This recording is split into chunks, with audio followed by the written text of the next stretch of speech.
நயினார் நாகேந்திரன் என்னுடைய பேச்சை யாரும் கேட்க மாட்டேங்கிறாங்கப்பாங்கிறது அவரோட சிக்கலா இருக்கு. அப்ப இருக்கும்போது இல்லாட்டி எம்ஜிஆர் என்ன செய்தார் தெரியுமா, ஜெயலலிதா என்ன செய்தார் தெரியுமா, அப்படி போயிடுறாங்களே தவிர பொதுத்துறை நிறுவனங்கள் நஷ்டத்தில் இயங்கும் பொது நிறுவனங்கள் லாபத்தில் கொண்டு வரணும். இல்லைங்க, அந்த கூட்டணியில யார் இருக்காங்கன்னே பெரிய கேள்வியா இருக்கு.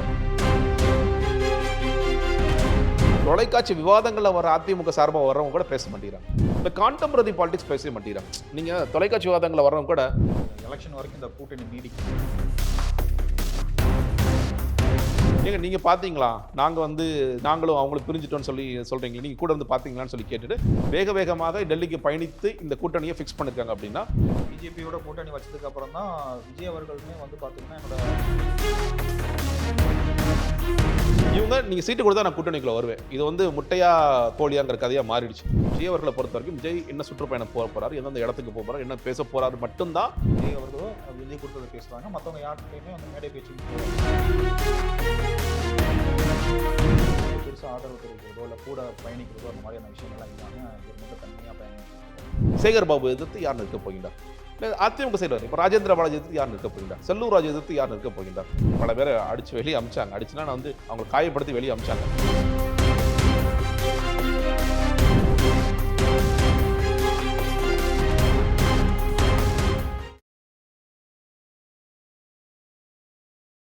மக்கள் 369 நேயர்களுக்கு வணக்கம்.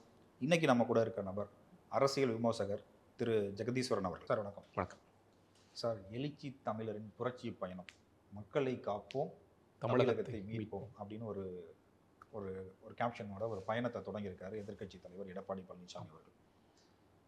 ஸோ இந்த பயணம், அதாவது பார்த்தீங்கன்னா இந்த ஒரு பயணத்தை தொடர்ந்து மக்களை சந்திக்கிறதுக்கான ஒரு விஷயமா பயணங்கள் வந்து மேற்கொண்டுட்டு வர்றாரு. ஆனால் அதாவது அவங்களோட கூட்டணியில் இருக்க கட்சிகள் இதுக்கு வந்து பெருசாக ஆதரவு தெரிவிக்கிறதோ இல்லை கூட பயணிக்கிறதோ அந்த மாதிரியான விஷயங்கள்லாம் இல்லாமல் இவர் மட்டும் தனிமையாக பயணிச்சுட்டு இருக்காரு.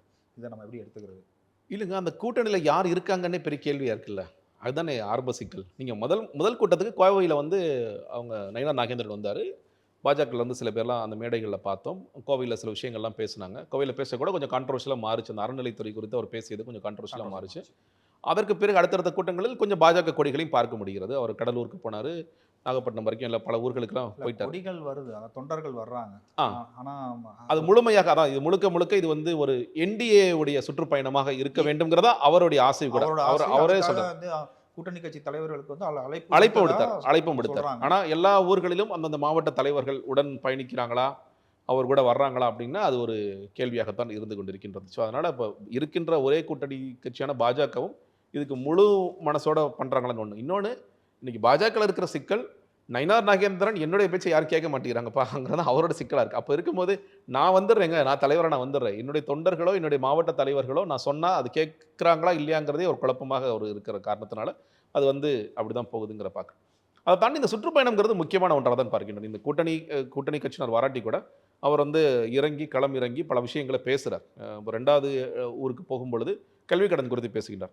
மாணவர் கல்வி கடன் தள்ளுபடிங்கிறது என்னாச்சு, அந்த எலெக்ஷன் மேனிஃபெஸ்டோ, திமுக கொடுத்த எலெக்ஷன் மேனிஃபெஸ்டோ குறித்து அவர் நிறைய விஷயங்கள் பேசுகிறார். அதெல்லாம் பேசப்படணும்னு நினைக்கிறேன். 30 வயசுக்கு உட்பட்டவருக்கான கல்வி கடன் தள்ளுபடி பண்ணுறேன்னு சொல்லி சொன்னாங்க அப்படிங்கிற விஷயங்களை பேசுகிறார். இந்த மாதிரியான நீங்கள் ஏன்னா நான் இப்போ பல நாட்களாக பார்த்துட்டு வர்றது அதிமுக இல்லை மற்ற எதிர்கட்சிகள் கூட இந்த கான்டெம்பரரி பாலிடிக்ஸ் பேசவே மாட்டேங்கிறாங்க. நீங்கள் தொலைக்காட்சி விவாதங்களை வர்றவங்க கூட ஈழத்தில் கொன்று குவித்தான் ஆரம்பிக்கிறாங்க, இல்லாட்டி எம்ஜிஆர் என்ன செய்தார் தெரியுமா, ஜெயலலிதா என்ன செய்தார் தெரியுமா, அப்படி போயிடுறாங்களே தவிர இன்னைக்கு திமுக செய்ய தவறியா இல்ல திமுக செய்தா அப்படிங்கிற விஷயத்துக்கு வரவே மாட்டேங்கிறாங்க. இப்போ பார்த்தீங்கன்னா திமுக தரப்புல பார்த்தீங்கன்னா அவங்க தேர்தல் வாக்குறுதியாக கொடுத்ததை வந்து பார்த்தீங்கன்னா 98% நிறைவேற்றிட்டேன்னு சொல்றாங்க.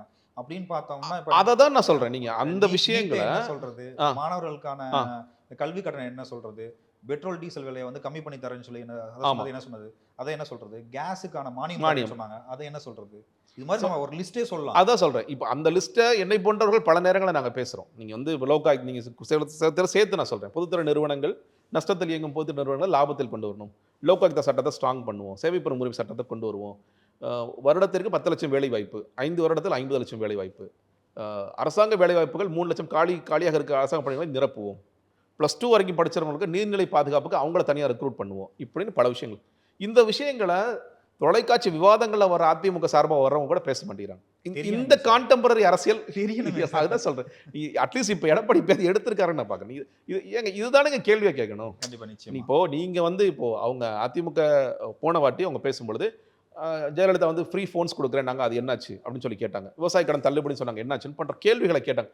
அந்த கேள்விகளை நீங்க கேட்கும்போது, ஓ இந்த ஆமா எங்களுக்கு ஞாபகம் இருக்கு. இதெல்லாம் வந்து வாக்குறுதியா குடுத்தாங்க. ஒரு பிரதானமா ஒரு 505 வாக்குறுதி. அது இல்லாம ஒவ்வொரு மாவட்டத்துக்கும் ஒரு வாக்குறுதி குடுத்தாங்க திமுக. உங்களுக்கு ஞாபகம் இருக்கும். அப்ப அந்தந்த மாவட்டங்களுக்கு போகும்பொழுது, அந்த புக் எடுத்துல நீங்க படிக்கணும். நீங்க அந்த புக் எடுத்து படிக்காம, ஈழத்துல என்ன நடந்தது தெரியுமா? இன்னைக்கு இப்ப வரைக்கும் பேசிட்டு இருந்தா, அது என்ன கனெக்ட் ஆகும் மக்கள்ட்ட? அதெல்லாம் தாண்டி வந்துட்டோம். ரொம்ப தூரம் தாண்டி வந்துட்டோம். ஈழத்துல நடந்ததுக்கு 2 கட்சிகளுமே எதிரா நிறைய நிறைய செயல்பட்ட பேசி நிறைய அதுதான் இன்னும் பேசுறாங்க. பேசுறாங்க. சில பேர் வந்து அதுதான் பேசிட்டு இருக்காங்க. சம்மந்தம் இல்லாம பேசுறாங்க தவிர, இப்ப இந்த மாதிரியான கான்டெம்பரரி விஷயங்கள எடுத்து எடப்பாடி பழனிசாமி அவர்கள் பேசுவதுங்கிறது நல்ல விஷயம் தான். இந்த கூட்டணி வந்து சில நேரங்கள்ல ஒரு சங்கடத்தை உருவாக்குதுன்னு பாருங்க. இப்ப நீங்க இந்த முருக பக்தர்கள் மாநாடு போன்ற விஷயங்கள்லாம் பாஜக கூட கூட்டணி இருக்கிறனால, அவங்க சில சங்கடங்களை ஏற்படுத்துற சூழல் இருக்கு. இந்த கூட்டணி இன்னும் செட் ஆக வேண்டியது இருக்கு, ஜெல் ஆக வேண்டியது இருக்கு. இதுல எனக்கு மிகப்பெரிய ஒரு டவுட் இருக்கு. இது எலெக்ஷன் வரைக்கும் இந்த கூட்டணி நீடிக்குமா? நீடிக்கும், கண்டிப்பா நீடிக்கும். நீங்க சில மூத்த பத்திரிகையாளர்கள் இல்ல நீடிக்காது, உடைஞ்சிரும்னு சொல்லி சொல்றாங்கல்ல. எனக்கு அதுல நம்பிக்கை இல்ல. நீங்க அதற்கான பதில் வந்து எடப்பாடி அவர்கள் சொல்லிட்டார்ன்னு நான் நினைக்கிறேன். முதல் கூட்டத்துல நீங்க கோயம்புத்தூர்ல திருமாவளவன் அவர்களுக்கான பதிலா சொன்னார். ஏங்க நீங்க பார்த்தீங்களா? நாங்க வந்து நாங்களும் அவங்களும் பிரிஞ்சுட்டோம்னு சொல்லி சொல்றீங்களே, நீங்க கூட இருந்து பார்த்தீங்களான்னு சொல்லி கேட்டுட்டு, நாங்க ரொம்ப அணுக்கமா இருக்கோம்னு ஒரு பதில் எடப்பாடி பழனிசாமி சொல்றாரு. ஏன் இதில நீடிக்கும்னு நான் சொல்றேன். 1 இந்த கூட்டணி அமைத்தவர் அமித்ஷா. இந்த கூட்டணியை அமித்ஷா அமைக்க வேண்டிய அவசியமே இல்லாத போது அமைக்கிறார். சொல்லப்போனா செங்கோட்டையன் அவர்கள வந்து கிட்டத்தட்ட அவர் கட்சி மறுபடியும் ஒரு ஸ்பிளிட்டுக்கு போதோ அப்படின்னு நினைச்சிட்டு இருக்க நேரத்தில, ஏன்னா செங்கோட்டையன் இவர போய் பார்க்கிறார், நிர்மலா சீதாராமன் அவங்கள பார்க்கிறாரு. அப்படி இருக்கிற நேரத்தில தான் எடப்பாடி பழனிசாமி இங்கிருந்து அங்க போறார். கூட்டணியே கிடையாது. 2026லும் கிடையாது, 2031லும் கிடையாதுன்னு சொல்ற எடப்பாடி பழனிசாமி அவர்கள் வேக வேகமாக டெல்லிக்கு பயணித்து இந்த கூட்டணியை ஃபிக்ஸ் பண்ணியிருக்காங்க அப்படின்னா, எடப்பாடி பழனிசாமிக்கு 2 நெருக்கடி. 1 இந்த எல்லாரும் சொல்ற மாரி இந்த வழக்குகளுக்கான நெருக்கடி ஒண்ணு இருக்கு. அது ஒரு பிரச்சனை. நம்ம கட்சியை பாதுகாக்கணும். பாதுகாக்கணும். அது பதவியை அது அது பாதுகாக்கணும். இன்னொன்னு அவர் எப்படி யோசிக்கிறார்னா, இப்ப 2024ல என்டிஏ ஒரு வோட் பேங்க் ப்ரூவ் பண்ணியிருக்காங்க. நீங்க அது வந்து ஒரு 11% பாஜகவா, என்டிஏ ஒரு 18% இருக்கு. அப்ப அந்த ப்ரூவன் வோட் பேங்க்ல நம்ம நம்பி போகலாம். ஏன்னா அவருக்கு ஆரம்பத்தில் என்னன்னு கேட்டீங்கன்னா, விஜய் அவர்கள் வருவார், விஜய் கூட நம்ம சேர்ந்து பயணிக்கலாம்ங்கிற ஒரு ஆசை இருந்தது. அதுக்கான பேச்சுவார்த்தைகள்லாம் பண்ணாங்க. இன்னொரு விஷயம் வந்து இப்போ பிஜேபியோட கூட்டணி வச்சதுக்கு அப்புறம் தான் விஜய் அவர்களுமே வந்து பாத்தீங்கன்னா என்னோட அரசியல் எதிரி கூடயும் கூட்டணி கிடையாது, கொள்கை கொள்கை எதிரி எதிரி கூடயும் கூட்டணி கிடையாதுங்கிற மாதிரியான ஒரு ஆமா, ஸ்டாண்டுக்கு ஆமா. வந்திருக்காங்க. இப்பதான் சொல்றாரு. நீங்க இன்னொன்னு அவங்க வந்து விஜய் வரமாட்டார் அப்படின்னு விஜய் வரமாட்டார், இல்ல வந்து அவங்க ரொம்ப இது பண்றாங்க அப்படிங்கிற காரணத்தினால தான் அவர் என்ன பண்றாரு, சரி 2 காரணத்த அவங்க கட்சியை பாதுகாக்க முடியும், நம்ம கேஸ் இல்லாம தப்பிக்க முடியும். அதே நேரத்தில இந்த கூட்டணி ஒருவேளை நமக்கு அரித்மெட்டிக்கா ஒர்க் ஆகலாம் அப்படிங்கிற ஒரு பட்சத்தில தான் இந்த கூட்டணி வைக்கிறார். பட் அவருக்கு வந்து இன்னும் பாமக சேர்க்க வேண்டிய அவசியம் இருக்கிறது. இன்னைக்கு பாமக என்ன நிலைமையில இருக்குன்னு பார்க்கிறோம். அதான் என்னோட கேள்வி அதுதான். பாத்தீங்கன்னா இப்ப பிஜேபி கூட பாமக வந்து கூட்டணியில இருந்தாங்க. இப்ப ஆமா. அதிமுக கூட வந்து தேமுதிக கூட்டணியில இருந்தாங்க. இன்னும் சில ஆமா. கட்சிகள்லாம் இருந்தாங்க. சோ அவங்களோட நிலைப்பாடுலாம் என்னன்னு தெரியல. இப்ப இவங்க 2 பேர் மட்டும் தான் ஜாயின்ல இருக்காங்க. அவங்கலாம் வந்து ஒண்ணு சேர்றதுக்கு வாய்ப்பு இருக்கா? தேமுதிக நான் கேள்விப்படுற வரைக்கும் திமுக சைடும் பேசுறாங்கன்னு சொல்றாங்க. திமுகவும் பேசுறாங்க, அதிமுகவும் பேசுறாங்க. அப்ப எந்த சைடு ஜெல் ஆவாங்க அப்படிங்கிறது ஒரு கேள்வியா இருக்கு. ஏன்னா DMK side ல தேமுதிக எல்லாருக்கான வாய்ப்பு ஆமா இருக்குன்னு சொல்றாங்க. தேமுதிகக்கு ஒரு ஒரு பிரச்சனை என்னன்னு கேட்டீங்கன்னா, இப்போ வந்து இந்த ராஜ்யசபா சீட்டு பேசும்பொழுது தேமுதிக எதிர்பார்த்தாங்க. எங்களுக்கு தான் சீட்டு கொடுக்கணும்னு பேசி பார்த்தாங்க. ஆனா எடப்பாடி அவர்கள் என்ன சொல்றாரு, "இதை நான் அடுத்த ஏப்ரல்ல தான் கொடுப்பேன்னு" சொல்லி சொல்றாரு. அவர் வேற மாதிரி லாக் பண்ணிட்டார். நீங்க இந்த கூட்டணிக்குள்ள வந்தீங்கன்னா உங்களுக்கு சீட்டு கொடுக்குறேன். இவங்க நீங்க சீட்டு கொடுத்தா நான் கூட்டணிக்குள்ள வருவேன். இது வந்து முட்டையா கோழியாங்கிற கதையா மாறிடுச்சு. அதனால தேமுதிக பத்தி இன்னும் ஸ்டில் அன்கிளியர் தான். பாமக ஏதாவது ஒரு பிரிவு இல்ல 2 பிரிவும் சேர்ந்து கூட இங்க தான் வந்தாக வேண்டும். அவர்களுக்கான ஆப்ஷன்ஸ் ரொம்ப குறைவா இருக்கு. ஏன்னா பாமகல ஒரு பிரிவு நான் திமுகவுக்கு போறேன்னு சொல்லி சொன்னா, திருமாவளவன் அதை ஏற்றுக்கொள்ள ரெடியா இல்ல. அவர் சொல்லிட்டார் தெளிவா, ஒருவேளை நீங்க வந்து அப்பா பாமகவே வருதுன்னா, எனக்கு பாமக எந்த இடத்துல இருந்தாலும் அது பாமக தான். நான் தேர்தலை புறக்கணிச்சுட்டு கூட வெளியே போயிடுவேன். அப்படிங்கும்போது ஸ்டாலின் அவர்கள் அந்த ரிஸ்க் எடுப்பாரான்னு கேட்டீங்கன்னா எடுக்க மாட்டார். ஸோ அவர் அந்த டோர் அவங்களுக்கு க்ளோஸ் ஆயிடுச்சு.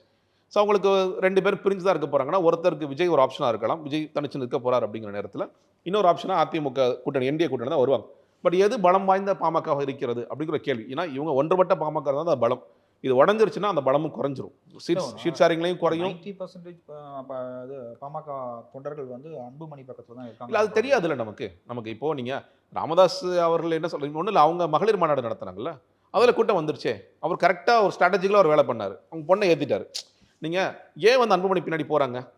நீங்க எப்படியும் ராமதாஸ்க்கு பிறகு அன்புமணி ராமதாஸ் தான். இன்னைக்கு அவங்க 2 பேரும் வயதுல கம்பேர் பண்ணும்போது அன்புமணி ராமதாஸ் தான். அப்படிங்கும்போது தான் அவர என்ன செக் பண்றா, செக்மேட் மாதிரி தன்னோட பொண்ணை மேல ஏத்திறாரு. எனக்கு பிறகு வாரிசு இருக்கு கவலைப்படாத. இருக்காது அப்படின்னு. அவங்களுக்கு பிறகு முகுந்தன் இருக்கான் கவலைப்படாத. அப்படிங்கிற அளவுக்கு அவர் போறார்.